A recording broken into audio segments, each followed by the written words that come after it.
The morning in Nagercoil pulsed with humidity and movement, the city already alive as SlumG, straw hat askew, camera rig balanced on his shoulder, ducked into a tiled shop lined with snack packets and dangling red bananas.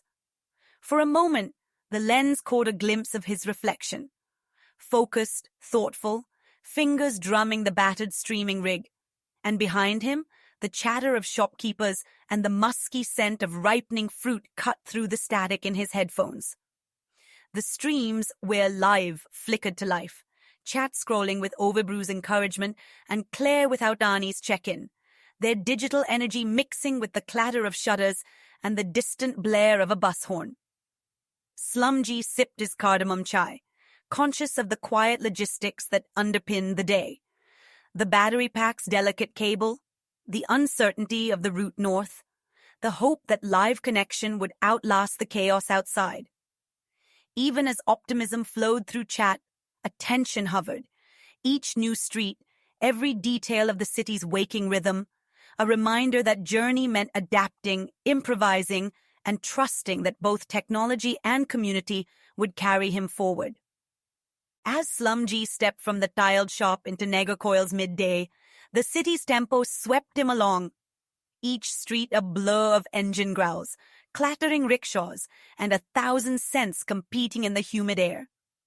He navigated alleys lined with turquoise and pink houses, pausing to greet a sleepy New Levanai nibbling idli on the bus, then bantering with Loftcon, who, hat-cocked and lanyard swinging, joked about charger ports and handed out directions to lost commuters.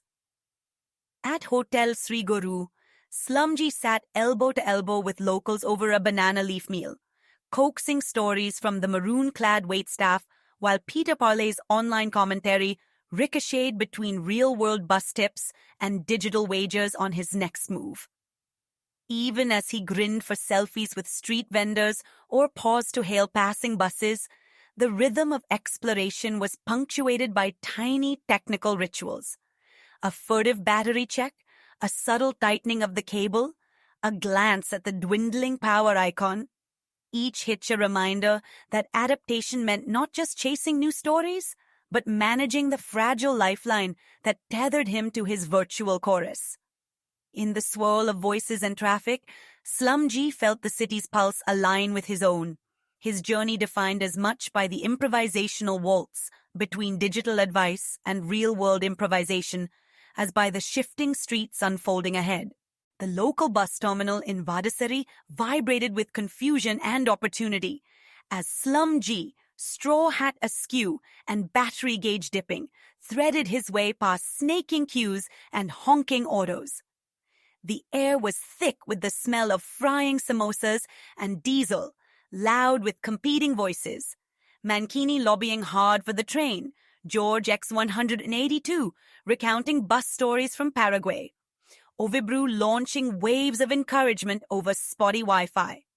SlumG's phone pinged with rapid-fire suggestions, platform numbers, Google Maps screenshots, a half-translated warning from a chaiwala about getting off at Thakale.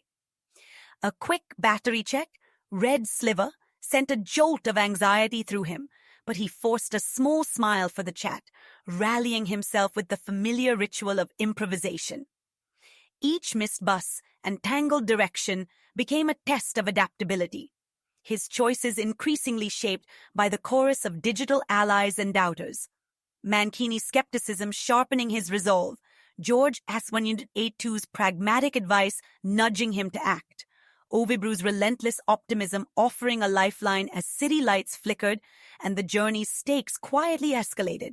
Inside the bus, the whir of the city faded behind glass streaked with neon reflections, and SlumG hunched over his rig as the digital world crowded in. User 3816's relentless SlumG battery spam echoed his own private dread. A Strange Creations donation prompts chimed like offers of rescue, and Peter Parlay's commentary turned every snack and detour into high drama. The physical world pressed in too. Mrs. Set's gravelly voice rose from the back, offering a shortcut through the next terminal, while Tazmam glimpsed at a roadside cafe, waved a phone charger through the window in silent solidarity. Each digital message, each real-world tip or warning seemed to tighten the net around SlumG, supportive yet suffocating, comfort and pressure entwined as one.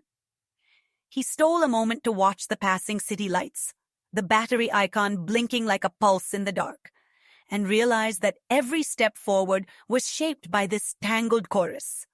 Half strangers, half lifelines, each pushing him to adapt, to keep moving, to trust that somewhere between the static of chat and the chaos of the road, he'd find a way through.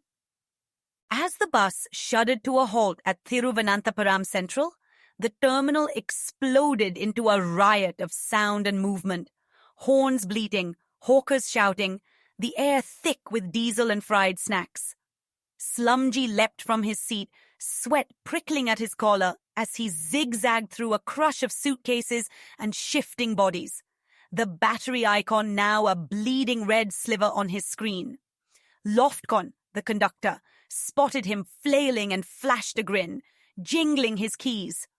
"No luck, brother. Not tonight. Keep moving."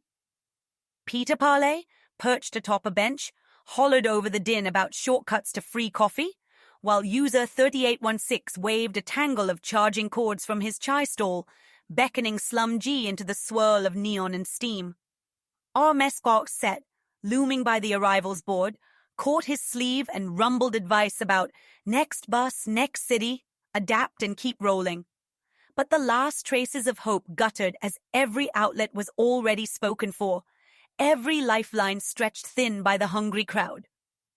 In the mounting chaos, SlumG's heart hammered in rhythm with his dwindling device, chat surging with frantic emotes and farewells as the battery warning pulsed. Until, with a final shudder, the world blinked out, leaving only the ghostly echo of voices and the hum of a city rushing onward. The battery icon, once a quiet companion, now screamed red in SlumG's periphery as he pressed his back to the warm metal of the bus and listened to the city's pulse leak in through smeared glass. His thumb hovered uncertainly over the screen, searching for reassurance in the flurry of messages. Overbrew's best vibes echoing from memory, Peter Parley's caffeinated tips already fading, and Tasmom's imagined smile, pink and persistent as the neon outside. Yet as the stream stuttered, chat voices blurred into a frantic tide. Slum battery, love you all, stay safe, you'll make it, see you in the next city. Slum swallowed a sudden ache, his mind flickering with the day's missteps, the missed bus, the empty sockets, the advice from Ramset that adaptation meant sometimes just waiting in the dark. The screen collapsed to black, severing the last thread of digital connection.